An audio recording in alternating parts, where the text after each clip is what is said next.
Well, the big story, we continue to track images of Chinese soldiers in South Pangong approaching Indian soldiers near the Mukpari area at a very high altitude post, which the Indian soldiers have actually established a position, not a post.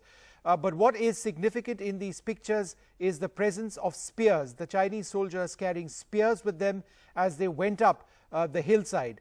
This is something the Chinese have done in the past. They've used these medieval style weapons in Galwan, where Indian soldiers clashed with the Chinese, in which 20 Indian soldiers at least were killed in action, several Chinese soldiers killed as well.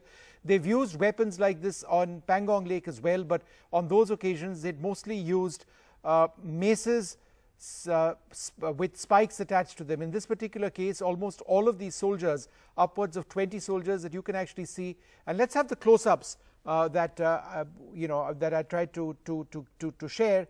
Close-up images that you can see. These ones actually show what appears to be a machete mounted on a stick. So it's essentially a spear.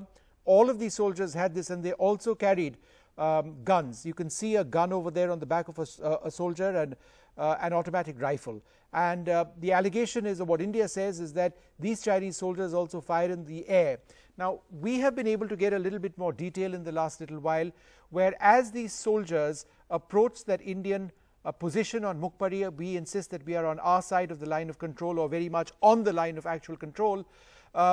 These Chinese soldiers were warned off on loud hailers and told that if they approached any further, then Indian soldiers would need to retaliate, and possibly not retaliate in the same way. The threat would have been more direct, that there would have been an actual engagement using gunfire. And it was at that stage that these Chinese soldiers actually went back. Now, this is not the first instance when the Chinese have been doing this. They've been trying to do this, we are told from our sources, over the last couple of days. And even on the attempt that they made earlier on, when after India preempted any Chinese action in that area on the 1st of the month, it was a similar sort of effort to intimidate Indian soldiers. India has not lost ground at all. But let's give you an idea of where exactly all of this took place. Now, what you see over here is the South Pangong area. The red line is the line of actual control. This is the line that the Chinese are attempting to push in our direction. India holds important heights in this area through which we can dominate the Chinese positions. Where did the episode take place, or where you saw these pictures? Right over there, Mukpari, right on the line of actual control. This is the area those Chinese soldiers with machetes and spears and automatic rifles were approaching when they were persuaded not to come any further. If they crossed the line of control, Indian soldiers would retaliate. But there are other very important positions, and I'm not showing all of them because it appears cluttered, but these are a couple of important positions that India continues to hold. Rizangla, Mukpari, and further to the left of this particular screen you can see Gurung Hill, and to the right of Rizangla there's also another post called Rekin, which is, it's a Chinese reference, or Rechinla, which India holds. But the Chinese also have lots of posts over here, but the Chinese are on lower ground. So several Chinese posts over there. The most important of them is Moldo. That's a base of the Chinese in that area. But the Chinese have stepped up their presence with upwards of 6,000-7,000 soldiers in this area.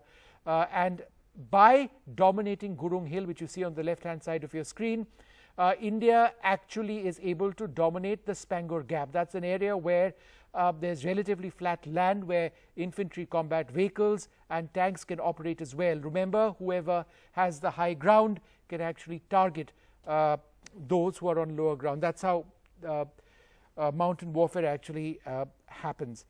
Joining us now, a very special guest, Lieutenant General HS Panag, former Army commander, somebody who knows that area inside out. In fact, Mukpari, Razangla, Rekinla, or Rechinla as we refer to it, are areas where he's physically been.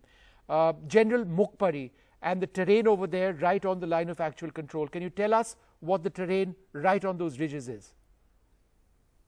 Vishnu, Mukpari lies between Magar Hill and Rizangla in midway.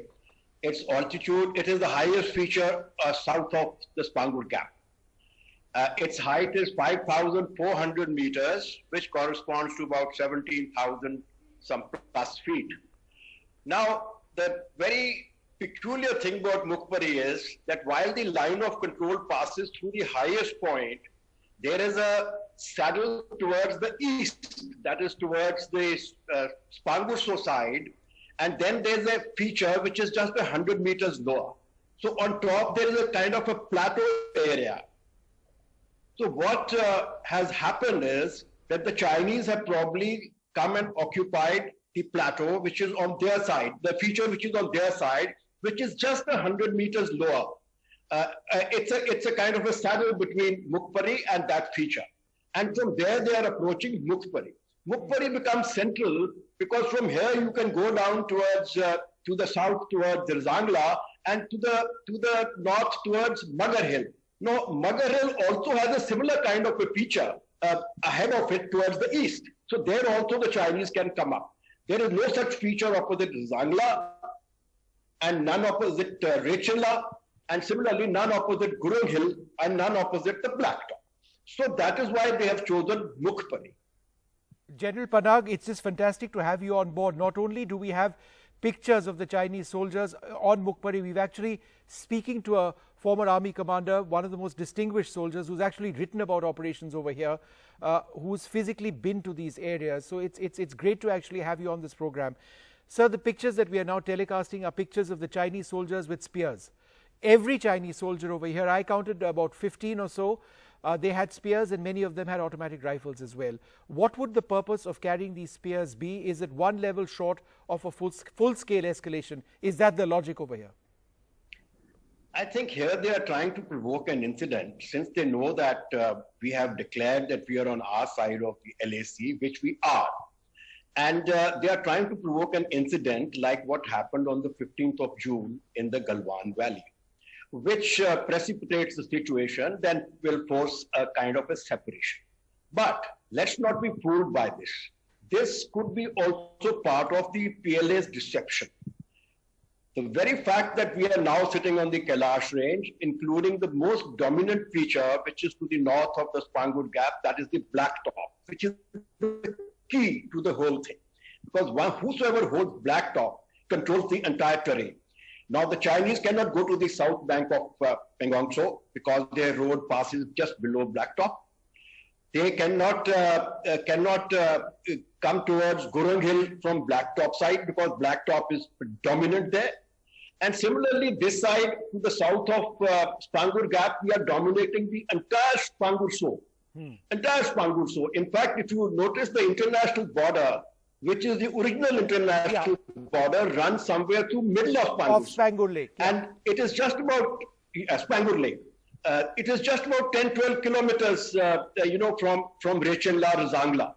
So the Chinese will find it very difficult to sustain themselves in the Spangur So area if we are sitting on top of the Kailash range here.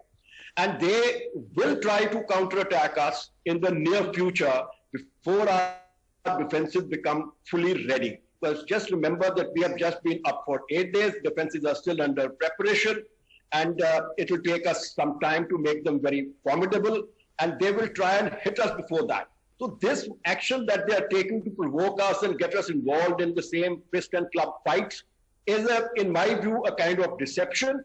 They will eventually counterattack us, and the counterattack is most likely to come on Blacktop on one side.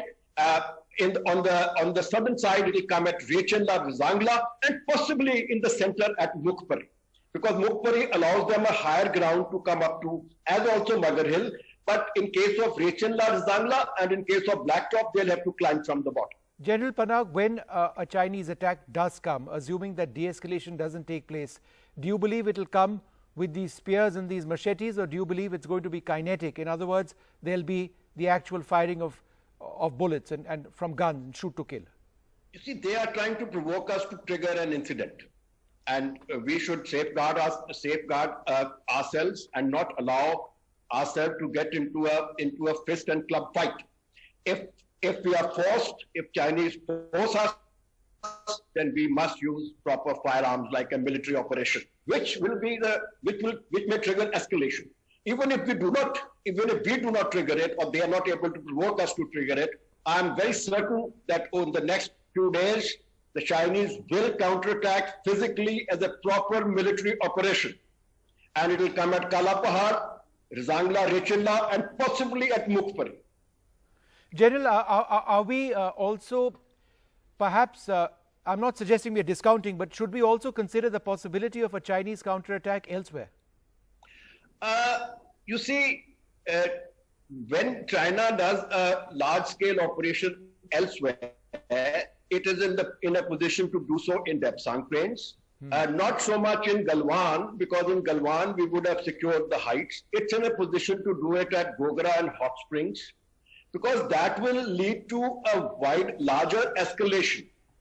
And that will permit India to be also exercise its various offensive options, which we have.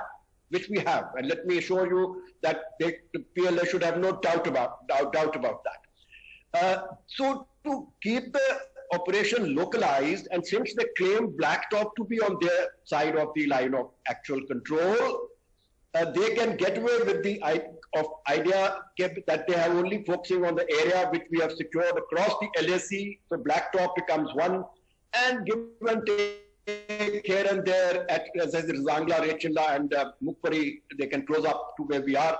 So this is how the operation is likely to unfold. In my view, it will remain localized, but once begun, there are all the chances of it becoming a wider conflict. All right, General HS Panag, a pleasure speaking to you. Thank you very much, sir, for joining.